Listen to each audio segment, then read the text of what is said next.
Bem?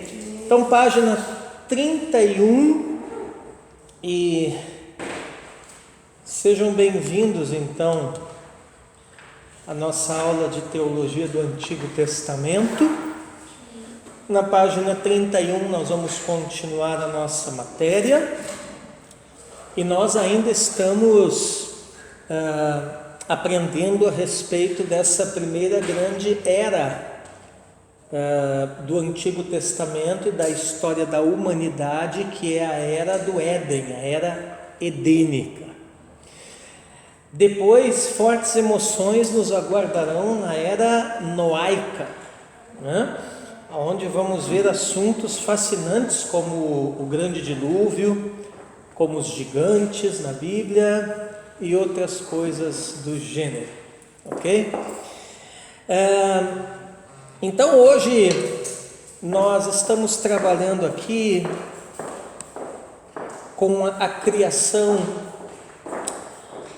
e já falando de criação, nós vamos ver lá na conclusão da criação, em Gênesis 2:3, que nós temos mais uma vez uma palavra de bênção da parte do Senhor, né?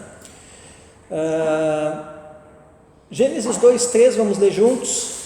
E Deus abençoou o sétimo dia e o santificou, porque nele descansou de toda a obra que, como Criador, tinha feito. Esse dia é muito significativo. Por quê? Porque é a cessação de toda a obra, né? É o grande finale de toda a obra da criação. E justamente enfatizando essa questão da finalização, é que esse dia foi chamado de sábado. Sábado é o hebraico Shabat. E se você nunca teve a curiosidade de perguntar o significado de sábado, é justamente isso, cessação. Então, ao contrário do que boa parte das pessoas pensa, que a semana começa na segunda-feira, né? Não, ela começa no domingo. O primeiro dia da semana é o domingo, né? E o último dia da semana é o Shabat, ou o sábado.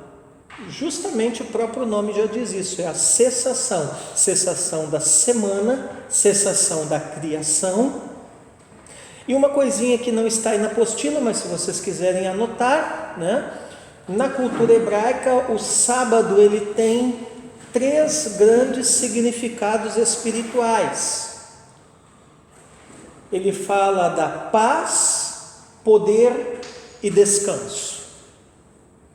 Então, os judeus, eles veem a guarda do sábado, que na verdade eles enxergam como uma festa bíblica, né? Nesses 3 aspectos: a paz de Deus, o poder de Deus e o descanso em Deus, ok? E é curioso porque o sábado, ou a cessação, divide a obra de Deus em 2 períodos. Que períodos são esses? A criação e a providência. O que seria a providência, professor? É toda a obra que Deus vai realizar depois. Tá? Página 31. Então perceba que o Deus que cria é o Deus que provê ou sustenta. Amém? Então é o mesmo princípio do discipulado, né? Por isso que, se somos filhos e filhas de Deus, não podemos ser irresponsáveis. Ora, a partir do momento que evangelizamos alguém, e esse alguém arrepende-se, crê, convertendo-se ao Senhor, cabe a nós provermos para ele condições de crescer espiritualmente. De que maneira nós faremos isso? Discipulado. Você percebe que o Deus que cria é o Deus que provê. Por isso mesmo, a Escritura nos alerta a sermos cuidadosos numa área em que infelizmente a maioria dos crentes erra. Que área é essa? Começar as coisas e não terminar. O que tem de pendência na Igreja de Cristo hoje, por causa de crentes, de pastores, de gente que começa coisas e não termina, enquanto que o Senhor Jesus é claro, quando ele diz assim, que ninguém começa a construir uma torre sem ter como calcular se chegará ao fim, que ninguém se mete a lutar uma guerra se antes não calcular se terá como vencer com os soldados que estão à sua disposição aquela guerra. Então, isso faz parte do caráter de Deus, de maneira que o Deus que cria é o Deus que provê. Isso nos fala então de uma completude, Isso nos fala então de um início, meio e fim, Isso nos fala então de uma manutenção. Amém? Página 31. Então, dessa forma, a história recebe o primeiro. Olha isso aqui é importantíssimo e com certeza é questão de prova. A história recebe o primeiro dos 3 marcadores divinos de tempo. Qual é o primeiro marcador divino de tempo? É o sábado, é a cessação. Qual é o segundo marcador divino de tempo? Agora nós vamos dar um salto, é o estar consumado. Amém? E aí vamos ler juntos ali o Salmo 22, 31, como é que diz ali? Chegarão e anunciarão a sua justiça ao povo que nascer, porquanto ele o fez. Esse o fez no hebraico é a palavra assar, que significa executar ou fazer no sentido mais amplo e na mais extensa aplicação. Do que o Salmo 22 está falando aqui, De uma redenção prometida que será plena, que terá um amplo, um extenso alcance. E quem realizará esta redenção? O Messias. Então o Salmo 22, que é um salmo messiânico, e quando que essa redenção, Cristinas, ela se consolidou, ela se concluiu, Francisco, quando Jesus afirmou: está consumado. Então perceba, Patrícia, que não há coincidência, mas sim providência. Deus coloca o primeiro grande marcador divino de tempo na criação, quando ele estabelece a cessação, o descanso, o sábado. Deus coloca o segundo grande marcador divino de tempo na nova criação, quando ele, na pessoa do Filho, estabelece o está consumado.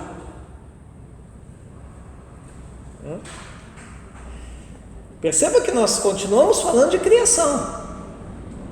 Olha ali João 19:30. E quando Jesus tomou o vinagre, disse: está consumado. é a palavra grega teleo, que significa completar, realizar, concluir, terminar. E, inclinando a cabeça, entregou o Espírito. Quer dizer, a redenção foi levada a efeito. O que significa isso, Malaquias? Que a redenção que antes era uma promessa, e em Cristo então ela foi colocada em prática, ela foi executada, este grande projeto divino, no está consumado de Jesus na criação, ela foi concluída, ela foi plenamente levada a efeito, Eliana. Então olha aí, primeiro grande marcador divino de tempo, a conclusão da criação. Que criação? Do mundo, do universo, tudo aquilo que está lá em Gênesis capítulos 1 e 2. Segundo grande marcador divino de tempo, está consumado, ou seja, quando a nova criação em Cristo Jesus é completamente levada a efeito. Ok?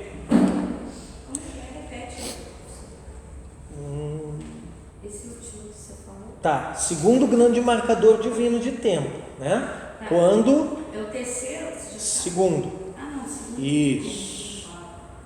Por quê? Porque o terceiro, pastora, vai estar lá em Apocalipse. É o está cumprido.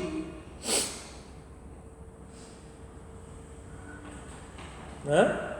Então, Apocalipse 21, verso 6, ó.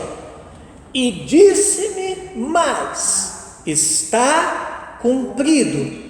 Eu sou o Alfa e o Ômega, o princípio e o fim. A quem quer que tiver sede, de graça lhe darei da fonte da água da vida.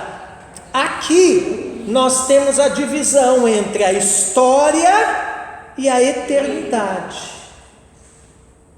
Tudo que vier depois do está cumprido de Apocalipse 21, 6, já não é mais história do mundo, até mesmo porque esse mundo, como nós conhecemos, não existirá mais, pois haverá novos céus e nova terra onde habita a justiça. Então, daí para frente, já é eternidade.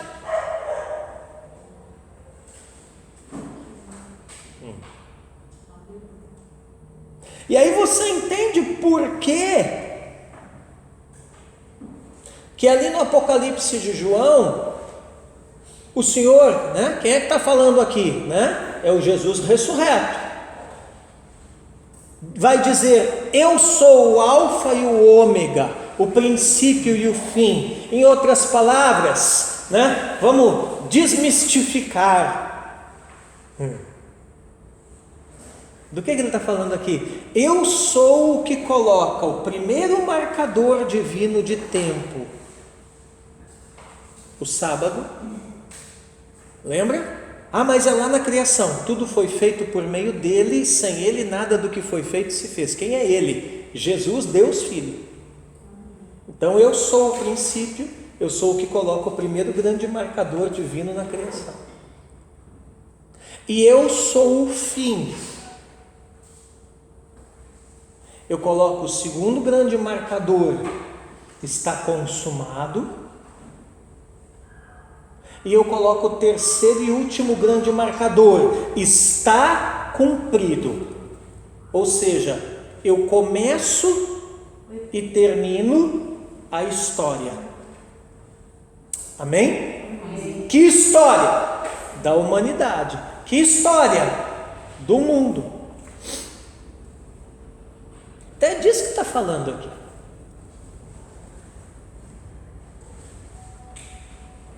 Deixa vocês processarem um pouquinho. Entende? Muito bem. Então você começa a ver que esse negócio do sétimo dia, ele vai muito mais além do que algumas ideias que algumas pessoas têm por aí. Né? Então, quando Deus santifica o sétimo dia, Ele faz desse dia um memorial eterno que aponta para a obra completa da criação. Sublinhe isso. Um memorial eterno que aponta para a obra completa da criação. Ou seja, o que é o sábado? É um memorial. Para que serve um memorial?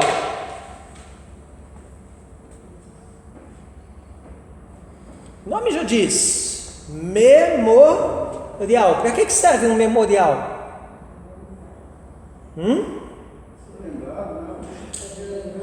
Para não esquecer. Então o que é o sábado? É um marcador divino de tempo que Deus coloca na criação, para que o homem não esqueça que a obra que Deus criou é completa.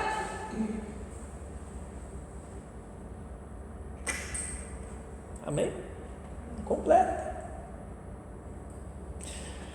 E esse descanso aqui, Caroline, é simbólico.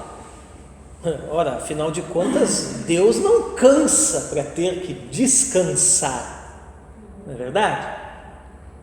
Então, quando fala ali que Deus descansou no sétimo dia, não está dizendo respeito necessariamente a trabalho, mas está mais voltado para a questão, que ali todas as esperanças, as expectativas de Deus com relação à eternidade, foram consolidadas. Tipo assim, já encaminhei tudo o que deveria ser encaminhado. Então, estou tranquilo, porque o meu propósito eterno, seria como Deus falando para Ele mesmo, se cumprirá. Amém? E é interessante que isso aqui é tão decisivo, que se você olhar o texto lá em Gênesis, não vai terminar do mesmo jeito que os outros versículos daquela passagem. Como é que termina os outros versículos? Houve tarde e manhã, o primeiro dia, o segundo dia, mas aqui não. No sétimo dia não diz que houve tarde e manhã o sétimo dia, não, termina de forma repentina, de forma inesperada. Olha ali, tudo fora feito e era bom, de fato, muito bom. Gênesis 1:31.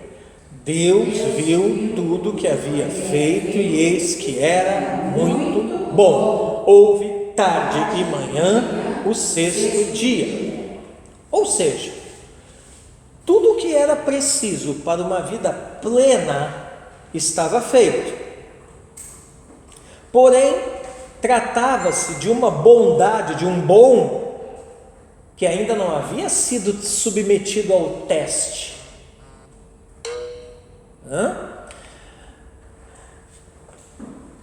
Mas eu quero responder a pergunta que vocês estão com vontade de fazer e não fazem. Qual é a pergunta? Professor, por que quando fala do sábado não termina como os outros versículos? Ora,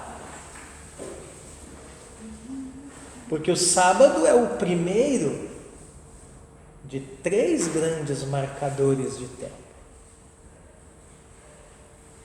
O Senhor está querendo dizer então que o princípio do sábado, que é a completude da obra da criação, continua? Continua. O Senhor está querendo dizer então que no calendário de Deus, esse dia não terminou, ainda é sábado? É.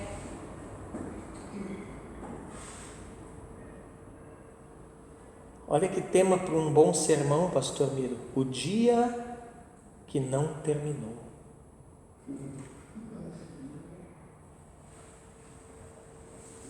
Os 6 dias da criação terminaram, mas o sábado continua. Por quê? Porque até hoje, na pessoa de Cristo Jesus, temos paz, poder e descanso. Quando é que o sábado vai terminar, professor? Quando o terceiro grande marcador da criação acontecer. Aonde que ele está? Apocalipse 21:6.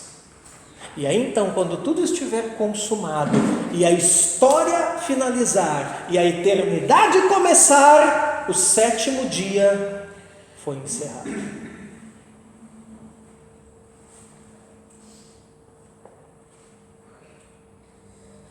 Aí você começa a entender por que ele diz coisas tipo assim: o Filho do Homem é Senhor do sábado. Claro, o que eu comecei lá na criação, colocando o primeiro grande marcador, continua sendo sábado no calendário espiritual.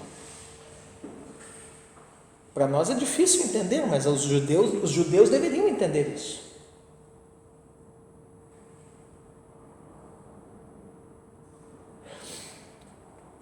Você começa a entender então por que ele tem um comportamento e ensina os seus discípulos a terem uma abordagem diferente acerca do sábado. Você está entendendo? Assim como existe calendário no mundo físico, existe calendário no mundo espiritual, Malaquias. Portanto, o calendário espiritual é o calendário de Deus, ele não se rege pelo nosso.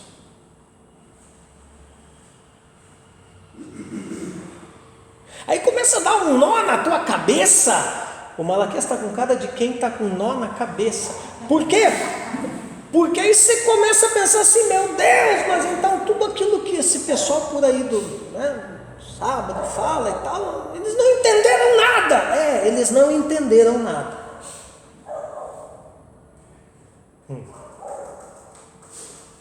Por quê? Porque o sábado não começa em Moisés, ele começa em Gênesis. E ele não termina em Moisés, ele termina em Apocalipse 21:6.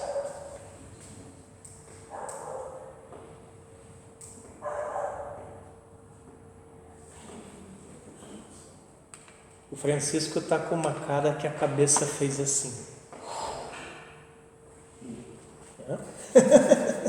Ampliou a cabeça. Paz, irmão. Bem-vindo. Tá bom. Pastora, depois alcança. Para ele, a prova está aqui dentro. Vai fazer aqui nesse? Se ele quiser sentar ali atrás, fica à vontade. Se quiser abrir essa linha ali. Tá? Entendeu? Aí ele assina também a recepção do material. Amém? Muito bem. Aleluia. Aí você vai dizer assim, né? Porque a pastora Simone está pensando assim: tá bom, professor, mas como é que eu vou explicar isso na igreja? Você não vai explicar, porque isso não é coisa que se explica em igreja, né? Para a igreja você diz assim, né? Vou ensinar, né? Como é que você diz para a igreja, né? Os irmãos, o sábado, você vai dizer assim: meu irmão, o sábado é paz, poder e descanso de Deus em Jesus. Aleluia. Por quê? Porque a linguagem para a igreja, né? Entendeu, Francisco? Não é a linguagem teológica. A linguagem teológica é aqui. Essas coisas de doido é aqui. Para a igreja, num culto de domingo, você não vai querer explicar um negócio desse. É porque até então no nosso coisa, é o domingo, porque ninguém faz nada. No sábado todo mundo trabalha normal e no domingo eles guardam para descanso. Tá, mas não tem nada a ver com a questão de trabalhar. Não era para ser assim. Era para começar a trabalhar no domingo e terminar até sexta-feira e sábado descansaria. Tá, mas se você parar para pensar, nós, a igreja, começamos de fato tá com a pastora ali, fica à vontade. Nós, a igreja, começamos de fato a trabalhar no domingo. Não, a igreja, assim, mas tipo assim, nos demais Por quê? trabalhos da vida, assim, eles não. Eles Mas começam, nós- tipo, domingo não fazem nada. Ah. Começa segunda, terça. Ah, mas aí não confunda calendário comercial com calendário espiritual, são coisas Não, diferentes. mas eu tô falando assim, se eles fossem do calendário espiritual, seria assim, não como Tá. seria no nosso. Mas nós, a igreja, começamos a trabalhar no domingo. Por quê? Ah! Apareceu! Ê! Alegria! Amém! Tá, olha aqui para mim. Não ó, nós começamos a trabalhar. Ei, bem-vindo! Bem-vindos!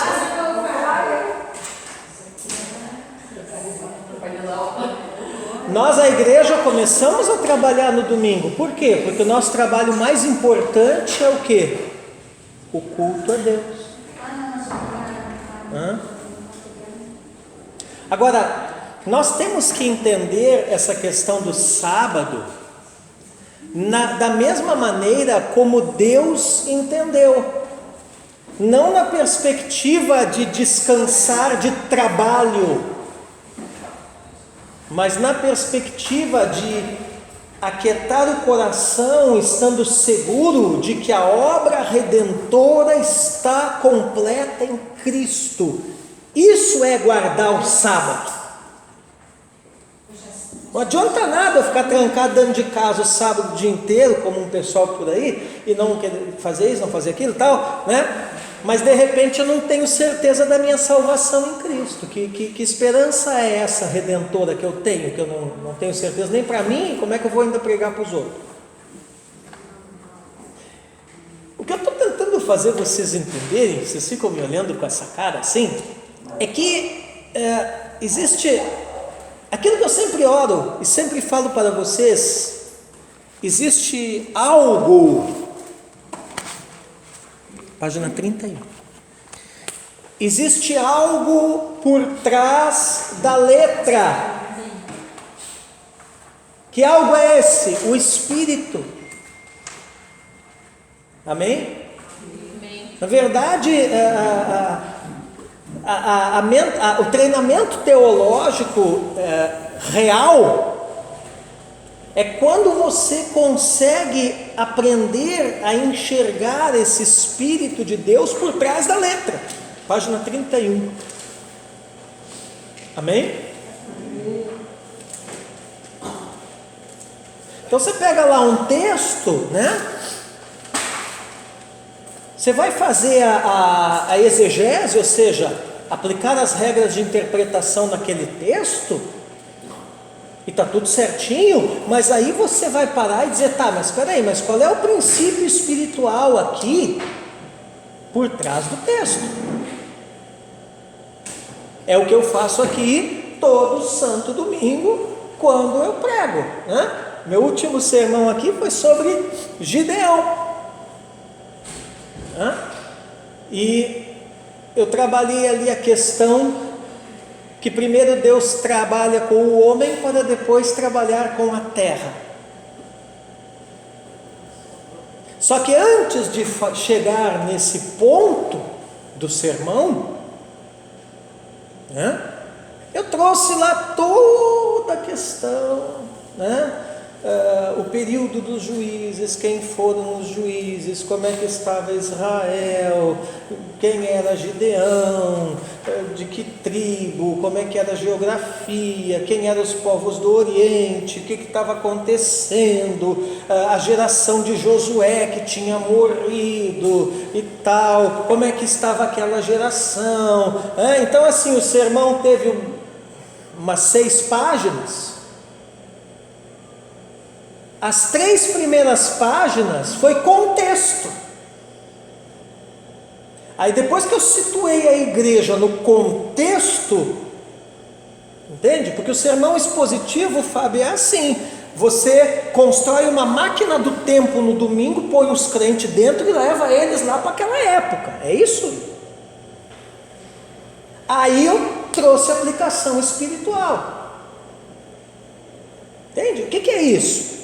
Isso é você, aí quando você faz essa aplicação, né, espiritual, você enxerga o princípio ativo, vamos dizer assim, espiritual em determinado texto. É isso que eu chamo de o espírito por trás da letra.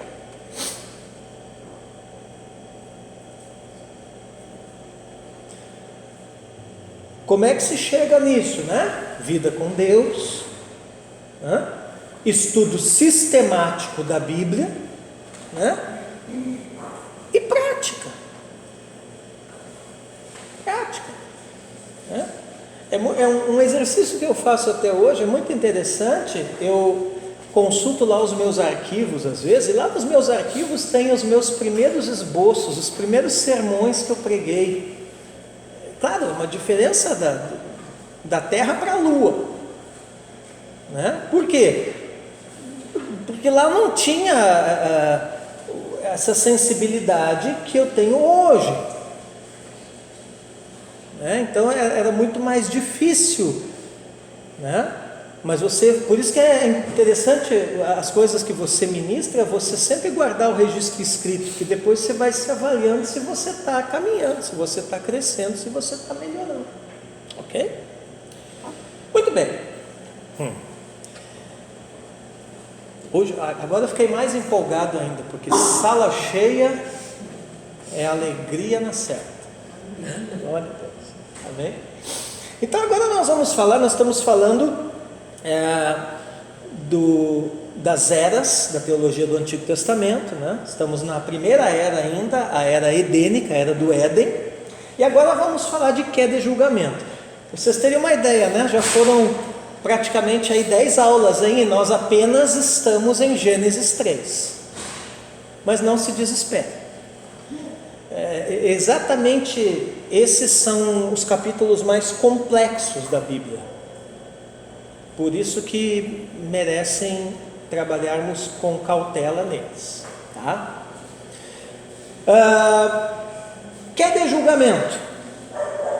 Deus colocou o homem no jardim do Éden com a oportunidade de obedecer e experimentar um estado de bênção eterna comendo da árvore da vida. A lealdade e a obediência de Adão para com Deus foram testadas. Então é interessante porque o Éden é o meio ambiente perfeito, mas ainda assim se converte numa geografia de testes, né? Talvez, quanto mais perfeito seja o meio ambiente, mais testes a gente vai enfrentar.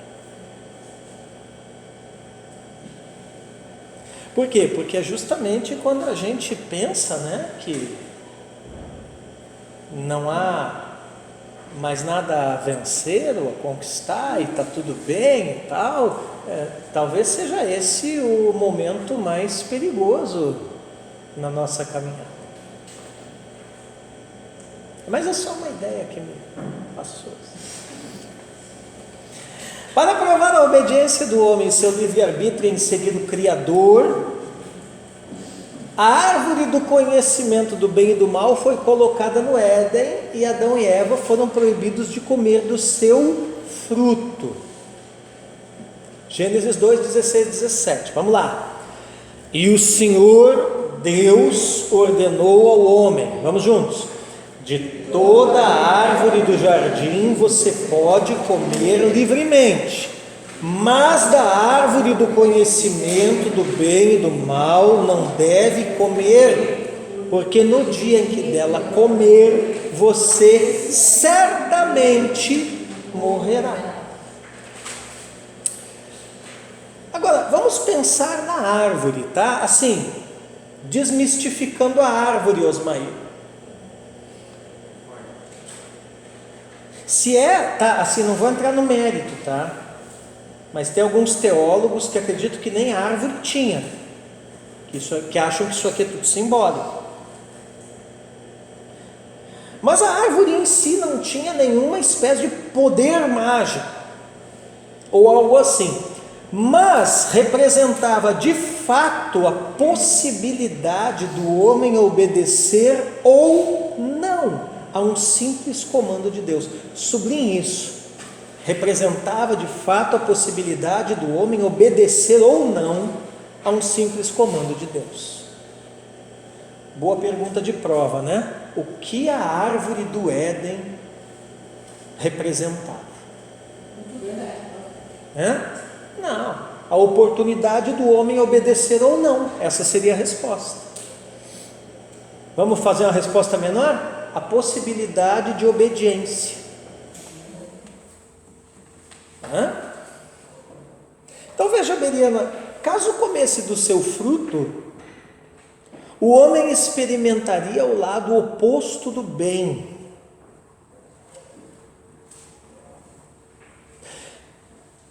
Ou seja, isso aqui é uma discussão filosófica profunda, né? O que é o bem, né? É o contrário do mal. Tudo bem, mas e o que é o mal, né? É o oposto do bem. Não, é a ausência do bem.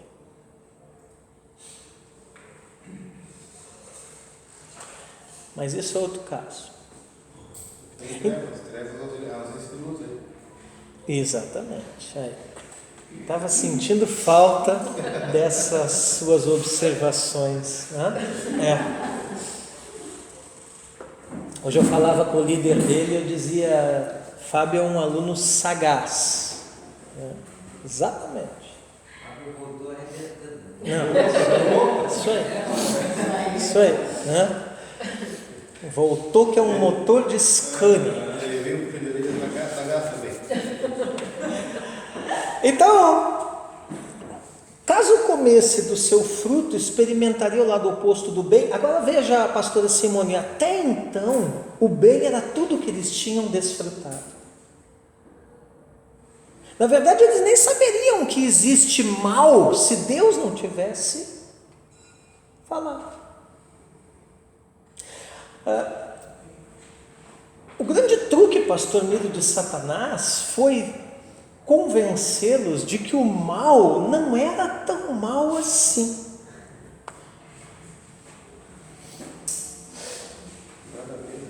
É mais ou menos aquele negócio de droga, né? Eu sempre digo para os jovens: droga, se fosse bom, não chamava droga, chamava bênção. Então, basta olhar o nome. Mal, se fosse bom, não chamaria mal. Então veja que tudo que eles conheciam era o bem.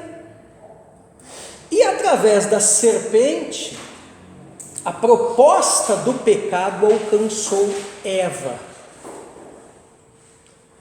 Quer dizer, o que é o pecado, pastor Miro? É uma proposta, no sentido de que o mal não é tão mal quanto parece. Se eu fosse vocês, até anotava essa. O que é o pecado? É uma proposta, no sentido de que o mal não parece tão mal. Aquele seriado Lúcifer, né? Ele coloca essa expressão. Essa ideia. Exatamente. Então, isso sugere a presença do mal naquele ambiente. Você vai dizer: mas professor, o senhor falou que era um meio ambiente perfeito, como é que o mal entrou ali? De fato, é um enigma. Mas fato é que através da serpente, Satanás, de forma sagaz, arquitetou a tentação. Seu objetivo: quebrar a comunhão do homem com Deus. Sublinhe isso. E, consequentemente, o governo do homem sobre a criação. Vocês percebem aqui, pastor Miro, olha que sermão legal para um domingo.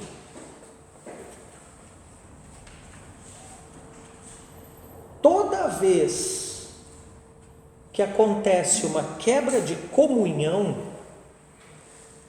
o resultado será um desgoverno.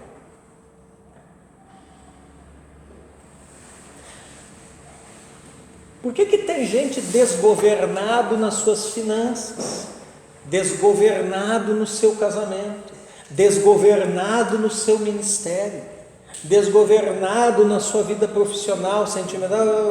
Por quê? Porque não vive uma comunhão com Deus. Quer saber como está a tua comunhão com Deus? É simples. É só você medir o nível de governo das coisas na tua vida.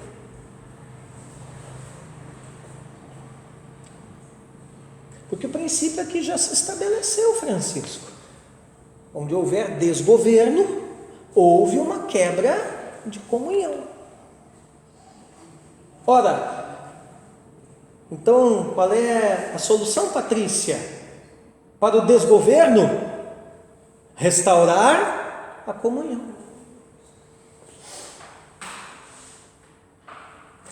Então o princípio é claro: a ausência de comunhão com Deus tem como resultado o desgoverno sobre a criação. O modo utilizado por Satanás foi a dúvida com respeito ao que Deus havia falado. Vocês percebem aqui que o que incomodou Satanás foi a comunhão deles com Deus?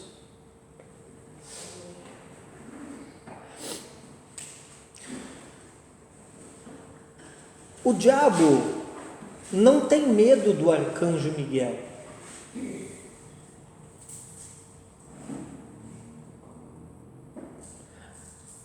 Agora, o diabo tem medo da sua comunhão com Deus. Isso incomoda ele. Então sempre ele vai avançar contra a nossa comunhão. Entendeu? Por isso, Eliane, o que nós temos que guardar muito bem guardado é a comunhão com Deus.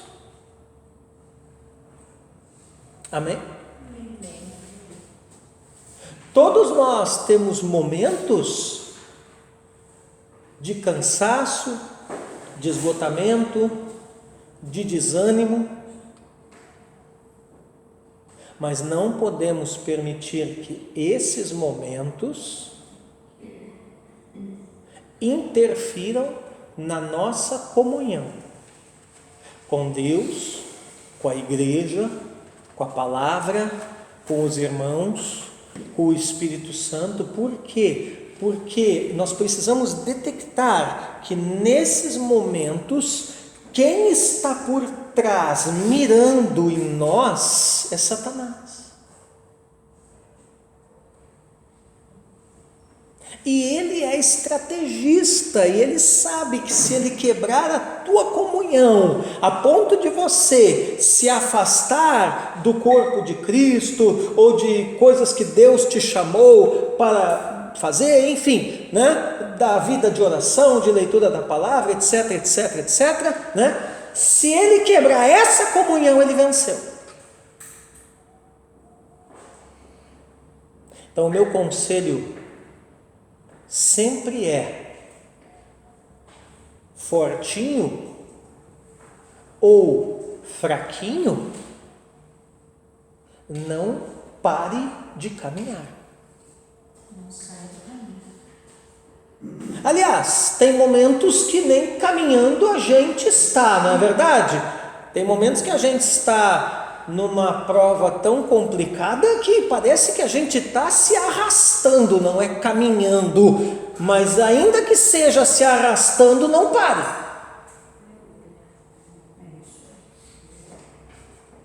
Amém? Não pare. Não pare.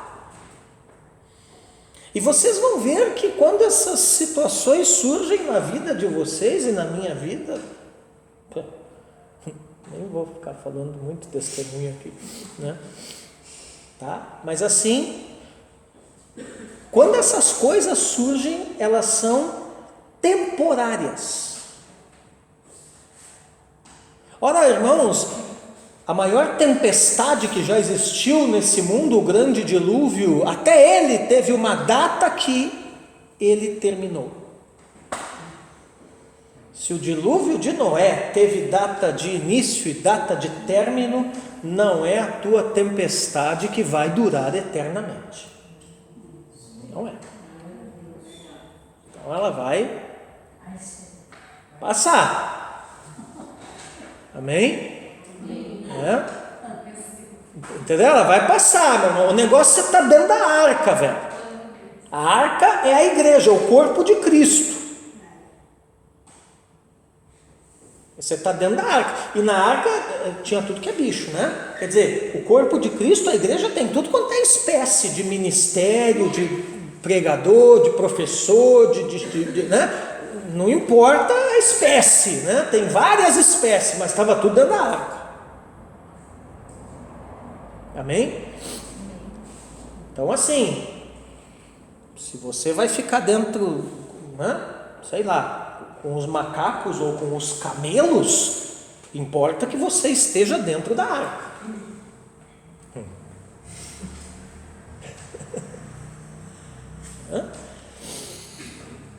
Amém? Amém? Tem algum crente aqui? Bem. Tá. Então vamos lá. Antes que eu continue pregando, que vocês não vieram aqui para essas coisas, vocês vieram para mim dar aula. Então, pessoal, agora olha outra coisa interessante aqui, ó. O modo utilizado por Satanás é a dúvida. Dúvida, irmãos, com respeito ao que Deus tinha falado. Olha Gênesis 3:1. Mas a serpente, astuta que todos os animais selvagens que o Senhor Deus tinha feito, disse à mulher: é verdade que Deus disse: não comam do fruto de nenhuma árvore do jardim?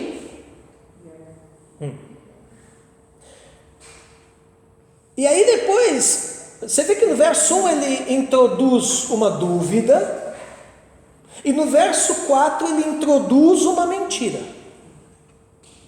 A mentira sempre anda de mãos dadas com a dúvida. Então olha ali, a mentira. Qual era a mentira? Que o homem não ia morrer ali. Olha ali, Gênesis 3:4.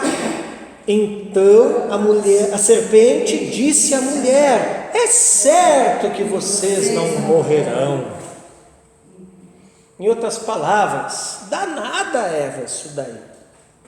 É certo que vocês não morrerão. Tudo se resume. A qual palavra você tem recebido do Senhor? Amém? Porque se você analisar, se você parar para pensar, todas as dificuldades que vocês passam, e eu também, sempre elas vêm num sentido de provar a palavra que Deus nos disse, que Deus nos deu. Você tem que aprender a guardar a palavra que Deus te deu. Vou lhe dar um exemplo. Quando eu cheguei em Paranaguá 25 anos atrás, eu era um forasteiro nessa cidade, e um forasteiro indesejado. Eu fazia parte de uma denominação, cujo pastor que me trouxe já havia sido colocado aqui goela abaixo da igreja naquela época. A igreja não o aceitava porque ele era novo, com ideias progressistas e tal, e era uma igreja que já tinha 50 anos de história. E aí ele traz como pastor auxiliar um mais novo ainda, Diogo. Para quê? Adivinha para que eu vim para cá? Para cuidar de igreja. Não, irmão. Para que eu vim para cá? Vamos lá, vamos ver quem adivinha. Está aí fazendo a obra. Essa vocação aí para dar aula. É isso que ele está falando. É isso mesmo. Eu vim para cá para dar aula. Como se não bastasse, ele trouxe um mais novo ainda para abrir um instituto teológico na igreja que era 50 anos ensinada que teologia não era de Deus. Então, olha que legal. Bom, eu não preciso dizer que quando eu cheguei, o Esdras tinha 6 meses, o salário que me prometeram não tinha, a casa que me prometeram não tinha, nada que me prometeram tinha. Na verdade, a única coisa que tinha, eles me botaram na pior congregação que tinha na época, e tinha lá uns vasos de samambaia pendurado, para não dizer que não tinha nada dentro da igreja. E eu comecei o meu ministério assim, né? Com R$7 no caixa, 4 vasos de samambaia, um microfone branco da Xuxa, né? E era uma igreja toda engraçada mesmo, porque só tinha o piso bruto lá e o telhado e tal, né? E uma caixa Fran, que parecia uma caixa de marimbondo, aquele troço. Sabe assim, você fala, parece que você está no meio de uma tempestade de areia falando com as pessoas. Era assim. Tudo chiado, cara. Tá, aí você está dizendo, tá bom, professor, mas onde é que o senhor quer chegar com isso? Espera aí, calma lá. E fizeram de tudo para me mandar embora de Paranaguá. Mas teve um trabalho na igreja sede da denominação que eu fazia parte, e eu vim com os irmãos da congregação participar. E quem ministrou foi um profeta lá de Curitiba, talvez alguns aqui o conheçam, o Miguel Piper, da comunidade cristã de Curitiba. E no meio daquele trabalho, altamente indesejado pela igreja, ele me aponta com a pastora lá no meio do povo, a igreja assim, não dava nem para caminhar, e diz assim, eu tenho uma palavra para você. E eu fui lá na frente, e esse homem rugiu como um leão na minha cara e disse assim: todos que se levantarem contra você nessa cidade, eu vou quebrar os queixos. E eu olhei para o púlpito, alguns presbíteros começaram a fazer assim.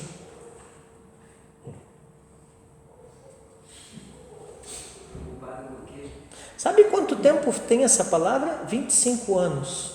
Sabe quando foi a última vez que eu orei reivindicando essa palavra? Hoje de manhã, sozinho aqui, 9h30 da manhã. Você tem que guardar as palavras proféticas que Deus te dá. Mas assim, pastor, se alguém te dá uma profecia assim, você recebe, depois você esquece, e alguém chega e fala assim pra você: pô, lembra aquela profecia que falaram pra você e você fica ali boiando porque você não lembra? É porque não era Deus que falou? Eu não esqueço, porque eu escrevo todas. Então, meu conselho, escrevam.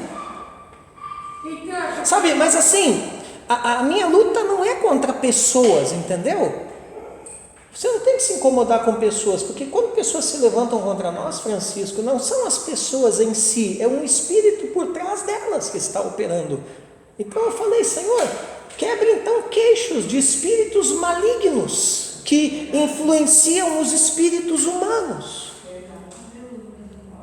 Entende? Mas o que eu estou querendo que você entenda aqui, meu irmão, minha irmã, é que eles tinham uma palavra. Vamos voltar para Gênesis, né? Eles tinham uma palavra, está entendendo? Eles tinham uma palavra, né? Esse ano a igreja aqui, a minha igreja local aqui, né, tem um decreto. Qual é o nosso decreto, Cristina, desse ano? Qual é o nosso decreto desse ano, pastora? O quê? Achei que não tinham decorado ainda. Coisa nova está vindo à luz, permanecei em Jerusalém. Então, estou me movendo no mundo espiritual esse ano em cima desse decreto. Mas em cima também de coisas que Deus me falou há 25 anos atrás. Como é que era para Eva mover aqui? Em cima da palavra que eles tinham recebido de Deus. Mas o que o diabo questionou? A palavra que eles receberam de Deus. O caminho do sucesso na vida espiritual é você entender que o que Deus fala é inquestionável.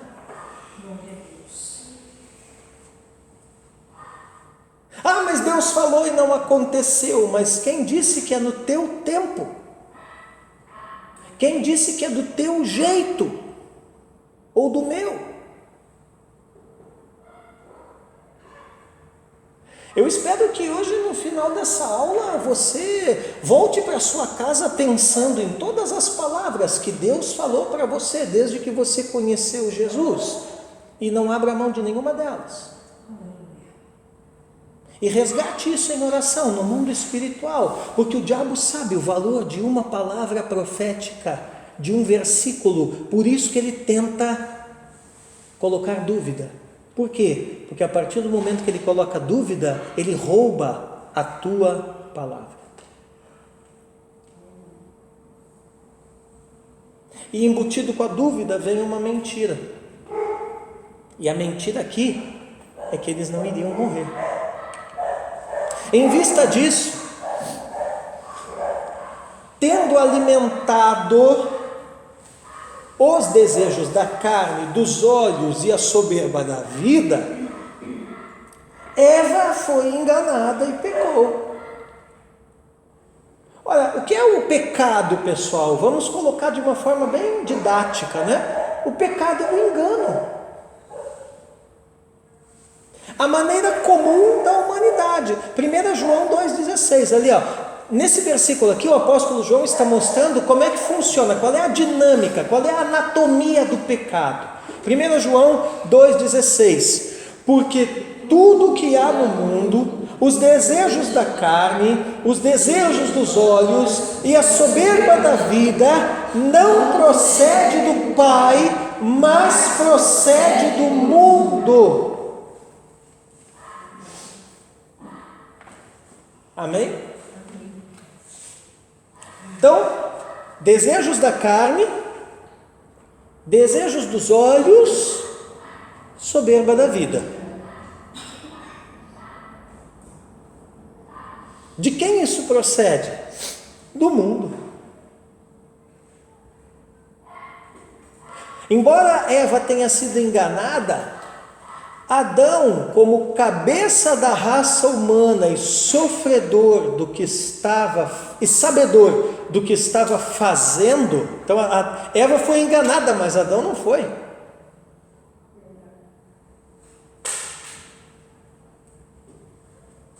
Também participou do pecado, sofrendo o juízo maior.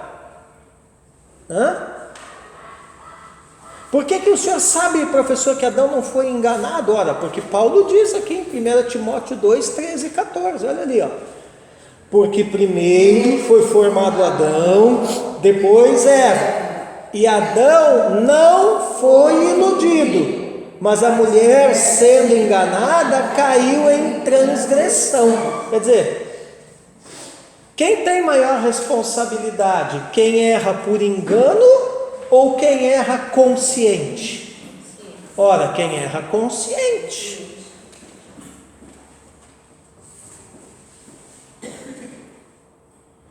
Por isso que cabe ao homem exercer esse sacerdócio hoje. Por quê? Porque o pai da raça errou conscientemente.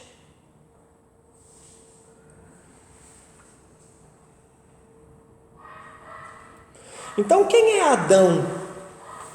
Quem é o irmão Adão? O irmão Adão porque ele foi para o céu, tá, gente? Você vai encontrar Adão, tá?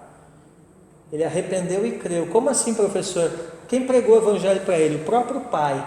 Aonde que está a pregação do Evangelho? O fruto do ventre da mulher vai esmagar a cabeça da serpente e ela vai lhe ferir o calcanhar. Adão arrependeu-se do pecado e creu nessa palavra que o Criador falou para eles. Claro que ele não imaginava que isso iria levar séculos, milênios para acontecer, né? Mas a partir do momento que ele arrependeu e creu, como é que acontece a salvação? Do mesmo jeito que a nossa, arrependimento mais fé. Ele se converteu. Mas Adão é considerado o primeiro pecador da raça humana. Que queda, né? Alguém que era para ser o primeiro governante transforma-se no primeiro pecador.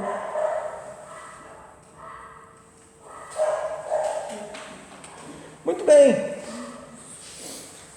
Ao pecarem, Adão e Eva passaram a conhecer o bem e o mal de forma indevida.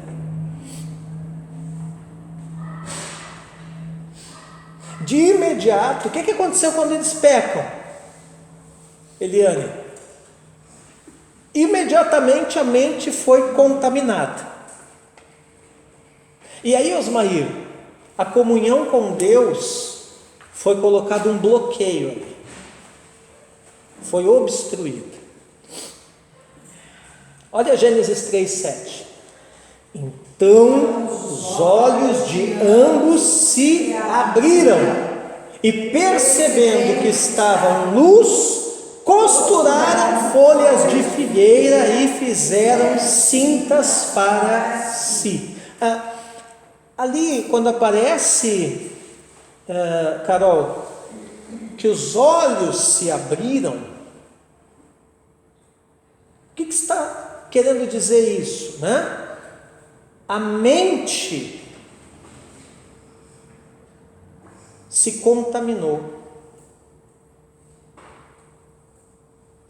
Eles percebem o estado de nudez, mas não é nudez física. É mais do que isso, Fábio, é uma nudez da alma. E aí eles tentam aquilo que o homem tenta sem Deus, até hoje, né?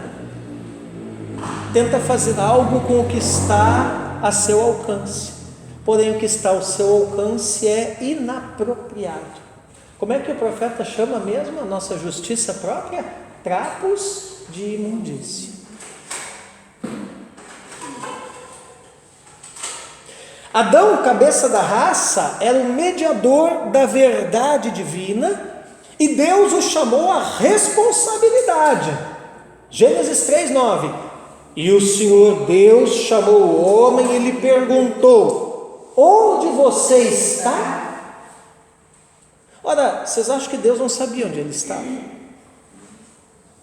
Mas por que Deus faz questão de chamá-lo e perguntar? Porque aqui nessa pergunta está embutida a consciência da responsabilidade.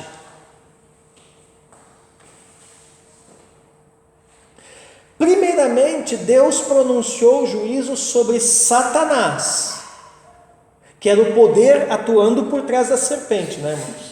Olha ali Gênesis 3, 14 e 15. Então o Senhor disse à serpente: por causa do que você fez, você é maldita entre todos os animais domésticos e entre todos os animais selvagens. Você rastejará sobre o seu ventre e comerá pó todos os dias da sua vida. Porém, inimizade entre você e a mulher, entre a sua descendência e o descendente dela. Este lhe ferirá a cabeça e você lhe ferirá o calcanhar. Então, o primeiro juízo aqui é com relação a Satanás, né, na figura da serpente. A ideia aqui é que Satanás desejava se autoexaltar e por isso seria abatido até o pó. E a descendência da mulher, Malaquias, que é Cristo, iria esmagar, ou seja, iria lidar com o diabo definitivamente. Amém?